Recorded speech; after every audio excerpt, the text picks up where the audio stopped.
오늘날 우리가 신앙생활하니 한국 사회는 적어도 핍박은 하지 않습니다. 예수님 믿는다고. 그렇지만 우리 사회가 악한 것이 좀 있는데 그것은 뭐냐면 사람들을 파편화시킨다는 것입니다.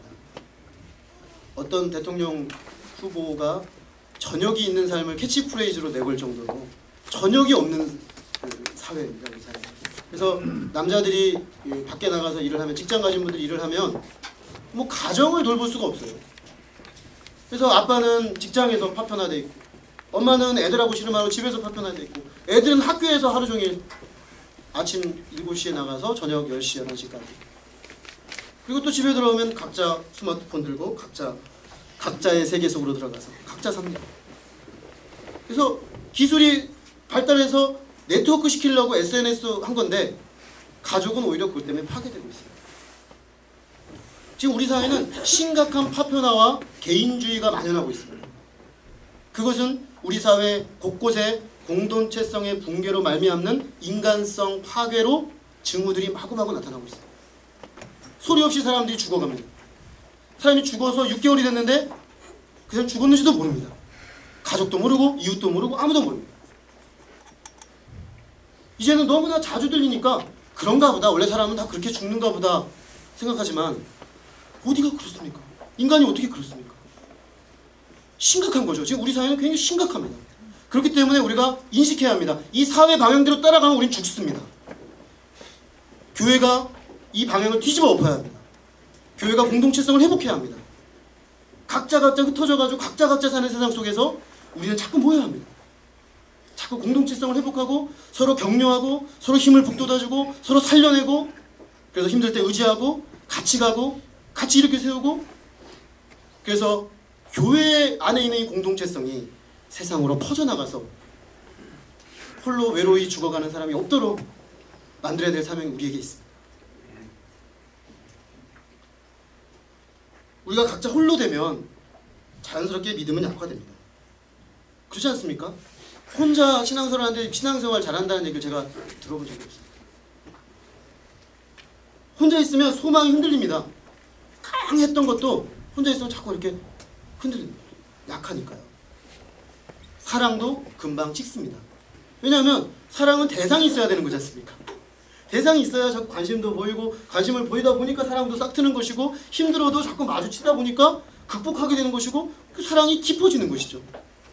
저는 예수님 안에서 아내를 사랑해서 결혼했지만 하나님이 짝지어준 것을 사람이 나누지 못할지니라, 목사님이 결혼식 때 선포하셨잖아요. 우리 신자는 하나님이 짝지어 주셨기 때문에 못 나누죠. 참 좋은 것 같습니다. 왜냐하면 힘들 때가 있잖아요, 살다 보면. 그래도 주님이 짝지어 주신 나의 짝이야. 내가 우리 아내를 힘들게 할 때도 있고, 또 내가 아내를 어떻게 보면 품기 어려운 내 한계도 있고, 그렇지만 견디고 또 만나고, 안 만나면 어떡하겠습니까? 같이 또 자야 돼요. 같이 자고 같이 또 밥 먹고 같이 이야기하고, 같이 아이들 키우는 이야기하고, 그러다 보면 사랑하게 됩니다. 근데 각자 살자, 각방 쓰자, 당신은 당신대로 살고 난 나대로 살자, 그러면 어떻게 사랑이 싹트겠습니까? 결국 만나야 됩니다. 파편화된 것을 극복해야 합니다. 자꾸 봐야 되는 거죠. 자꾸 봐야 사랑도 하고 선행도 베풀 수가 있는 것입니다. 어떻게 보면 결혼과 같은 제도적 틀이 필요합니다. 우리 교회 공동체. 하나님이 짝지어 놓은 것을 나누지 못할지니라. 저희가 가정교회 편성하면요, 하나님이 짝지어 놓은 것을 나누지 못할지니라. 매주 한번 봐야 할지니라. 이렇게 해야 될 것 같아요. 그래서 어떻게 보면 구속 아닌 구속을 해야 합니다. 그렇게 하지 않으면 우리가 헌신하겠습니까? 보는 일에, 서로 보는 일에. 얼마나 바쁘십니까 다들? 너무너무 바쁩니다 다들. 얼마나 일이 많으십니까? 또 쉬어야 되지 않습니까? 근데요, 이거 하면 쉼이 있습니다. 이거 하면 회복이 있습니다. 이거 하면 마음에 감동이 있어요. 칼빈은 교회가 신자들의 어머니라는 말을 굉장히 좋아했습니다. 키프리안이 처음으로 쓴 말인데, 칼빈이 이 말을 굉장히 강조합니다. 교회는 하나님의 우리 신자들의 어머니다. 우리 신자들의 아버지는 성부 하나님이시고, 어머니. 사실 제가 애들을 보니까 엄마를 좋아합니다. 왜냐하면 대부분의 시간을 엄마랑 보내거든요. 엄마는 소소한 걸 다 돌봐줘요. 맛있는 거 해주죠. 맛있는 거 해주면 우리 엄마 최고 맨날 그래요. 우리 아들은 첫째 아들은 우리 엄마 최고예요. 맛있는 거 해주니까 맞는 거 해주고 옆에서 늘 대화해주고 스케줄 관리해주고 엄마는 아주 포근한 품입니다. 근데 또 아빠도 있어야죠. 아빠도 있어야 되지만 엄마가 굉장히 중요한 것이에요. 교회가 그렇습니다.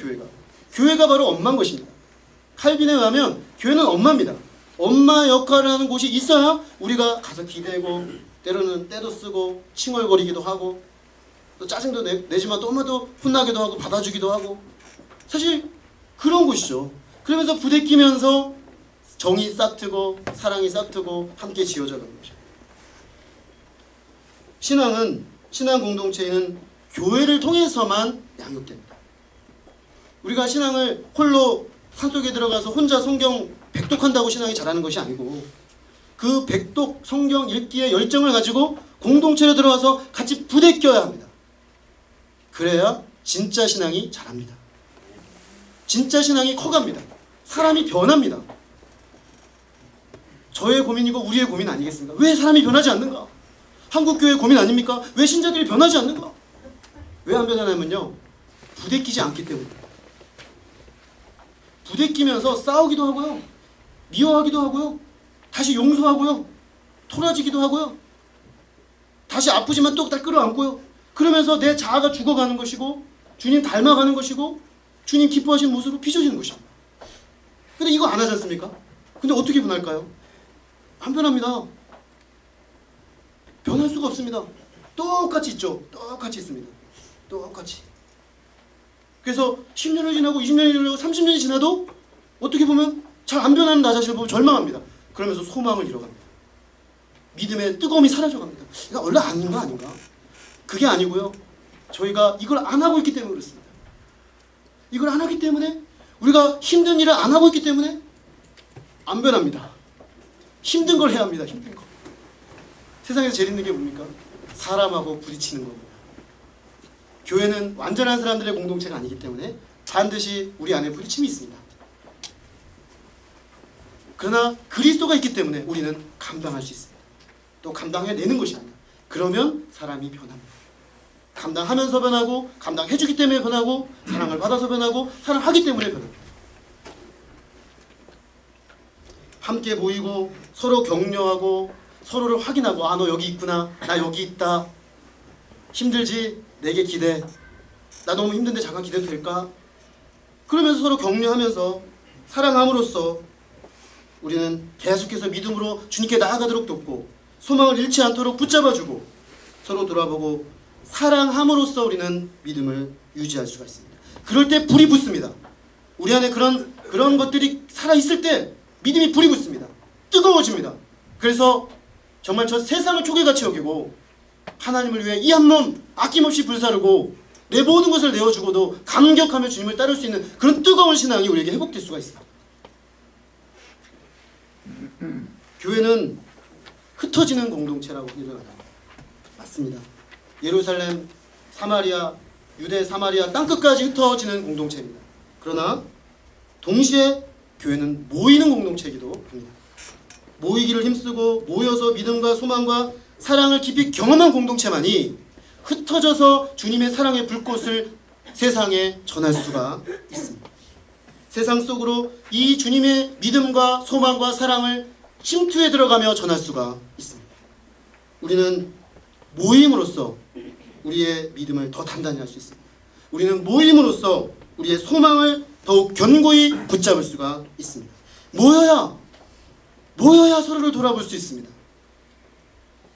모여서 우리는 서로에게 사랑을 표현할 수 있습니다. 모여야 누군가에게 선행을 베풀 수가 있습니다. 우리는 흩어지기 위해 모이고 모여서 힘을 얻어 다시 흩어지는 그런 교회가 되기를 소망합니다. 우리는 지난해 연말부터 시작해서 제가 1부는 가정교회라는 이름으로 2부는 목장이라는 이름으로 새롭고 단단하게 하는 일에 제가 집중하고 있습니다. 사실 교회 부임한 처음부터 하려고 했던 작업이지만 저희 안에 아직 토양 작업이 많이 되어지지 않았기 때문에 1년 반을 기다렸습니다. 기도하는 가운데 하나님께서 이제는 우리 안에 그런 소원을 주신다고 믿기 때문에 이제 시작을 했습니다.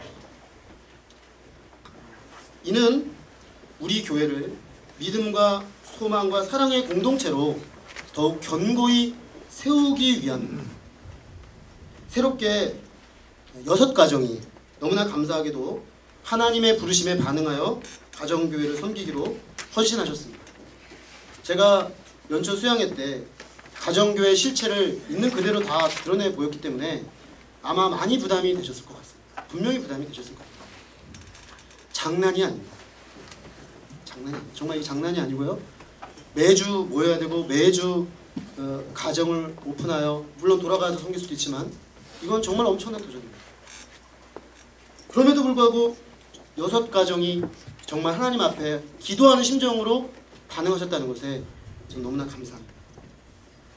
저는 이 모임을 통해서 우리 안에 주일에 모이는 이 큰 모임과 주중에 이 가정교회와 목장 중심의 작은 모임이 양날개가 되어서 모이기를 힘쓰는 올 한 해가 되기를 기도합니다.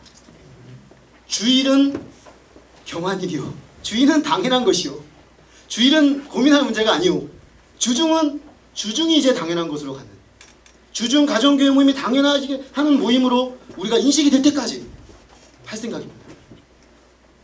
매일은 못 모이더라도 우리가 적어도 한 번은 주중에 모여서 돌아보고 기도하고 믿음을 격려하고 사랑으로 돌보는 그런 공동체가 되기를 바랍니다. 이 모일 때마다 하나님께서 우리를 믿음과 소망과 사랑으로 새롭게 공동체로 세워가실 줄로 믿습니다. 그래서 세상을 향해서 또 분명한 하나님 교회 공동체로 드러나게 될 그 비전을 저는 봅니다.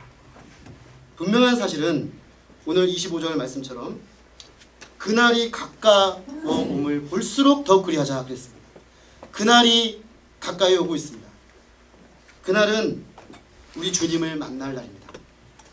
우리 주님 만나는 날은 역사의 끝이겠죠. 주님이 재림하여 오시는 날이거나 우리가 이 땅에서 마지막 호흡을 마치는 날일 것입니다. 어쨌든 그날은 가까이 오고 있습니다. 너무나 명명백백하게도 이 세상에 그 어떤 것보다 확실한 사실입니다. 그날은 가까이 오고 있습니다. 더 이상 우리가 힘써 사랑할 수도, 더 이상 우리가 힘써 주님 이 땅에서 주의 복음을 전할 수도, 더 이상 우리가 입술을 열어 주님을 증거할 수도 없는 그때가 오고 있습니다. 우리가 그것을 본다면, 그날이 가까이 오고 있는 것을 본다면 우리는 어떤 마음으로 그날을 기다리고 있습니까? 우리에게 주님을 뵙는 것에 대한 기대와 기쁨과 감격이 살아있습니까? 우리가 이 기대와 기쁨으로 가득 찰 수 있기를 바랍니다. 그래서 주님이 너무 사모가 되어서 이 세상이 나에게 전혀 문제가 되지 않기를 기도합니다. 주님이 너무 내 눈에 강렬하게 커서 세상의 사람들의 평가, 세상의 사람들의 지위, 세상의 사람들의 부의 많고 적음이 문제가 되지 않기를 바랍니다. 그래서 세상 사람들이 이 땅을 사는 우리를 보면서 저 사람 정말 천국에 갔다 온 사람 같아. 저 사람 정말 천국을 이 땅에 옮겨놓은 사람 같아. 이런 말 할 수 있는 그런 우리가 되기를 기도합니다. 그래서 우리가 이 기대와 기쁨으로 가득 차서 믿음과 소망과 사랑의 공동체인 교회에 대한 그림, 이 그림이 날이 갈수록 점점 더 생생해질 수 있기를 기도합니다. 그래서 날마다 소망함으로 모이기를 힘쓰고 주님 주시는 힘으로 다시 흩어져 주님 증거하는 교회 공동체로 우뚝 서갈 수 있기를 간절히 기도합니다. 기도하겠습니다. 하나님 아버지, 오늘 귀한 말씀을 통해서 교회가 무엇인지를 다시금 우리 마음에 새겨주시고 명확한 비전을 주셔서 감사합니다. 하나님, 히브리서 독자들이 서 있었던 그 1세기 교회 공동체는 자기들이 예수 그리스도를 붙들고 사는 것이 박해가 오고 어려움이 와서 유대교로 돌아가서 이제는 힘들지 않게 살 수 있지 않을까라는 유혹이 들어오는 그런 시대였다고 했습니다. 그들은 자연스럽게 서로 모이기를 힘쓰지 않았고 점점 흩어지기 시작했고 교회 공동체가 힘을 잃기 시작했다고 말하고 있습니다. 하나님 아버지, 오늘 말씀을 통해서 오늘 우리는 우리가 누구인지를 다시금 확인했습니다. 피 묻은 예수 그리스도 십자가의 복음이 우리 심장에 살아있다면 우리는 이 십자가의 복음 때문에 정말 복받은 자입니다. 이 십자가의 복음 때문에 영광스러운 하나님을 배울 수 있는 특권을 가진 자가 되었습니다. 하나님, 이제 우리가 믿음으로 날마다 하나님께 소망함으로 나아가기를 원합니다. 우리가 소망함으로 흔들리지 않고 더욱 주님께서 주신 이 천국 소망을 붙들고 이 땅에서 나그네로 거룩한 순례자로 이 세상에 우리가 존재해야 될 하나님의 그 이유를 이뤄드리기 위해서 존재하는 자로 살아갈 수 있기를 소망합니다. 무엇보다도 험악한 세상에서 교회 공동체로 정말 풍랑 속에 이리리 떠밀리는 배에 탄 공동체와 같은 우리들이 힘들어하고 괴로워하고 어려워질 수 있는 우리 서로서로를 향해서 돌아보아 사랑과 선행으로 격려하는 그런 공동체가 되기를 원합니다. 아버지 하나님, 혹 우리 안에 모이는 것을 마음으로부터 부담스러워하고 모이는 것을 마음으로부터 지워가던 것들이 있었다면 하나님, 회개의 심령을 우리에게 주십시오. 우리가 주님을 사모하기 때문에 주의 백성들을 사모함으로 모이기에 힘쓰게 하여 주십시오. 그래서 주님, 우리가 모여서 서로의 아픔을 같이 부대끼며 같이 감당하며 서로 믿음을 격려하고 소망을 심고 함께 사랑과 선행을 베푸는 그런 아름다운 공동체성을 가진 교회로 세워져 가기를 소망합니다. 하나님 아버지, 새롭게 시작되는 가정교회가 하나님의 은혜로 그런 공동체가 되어지기를 소망합니다. 아버지, 은혜 주셔서 정말 주님의 은혜로 말미암아 그렇게 아름다운 공동체를 이루고 우리 안에 모든 지체들이 사랑과 믿음과 소망으로 강건해지며 우리에게 있는 이 놀라운 천국의 실체가 세상 사람들을 끌어당기는 놀라운 힘으로 역사하게 하여 주옵시기를 간절히 기도합니다. 아버지, 귀한 말씀을 우리에게 주시고 심령에 도전하여 주심을 감사합니다. 이제 삶의 자리로 이 말씀 붙잡고 나갈 때 구체적인 변화와 회복의 역사가 일어나는 동력이 되도록 또한 역사하여 주시기를 기도합니다. 예수 그리스도 이름으로 기도했습니다. 아멘. 우리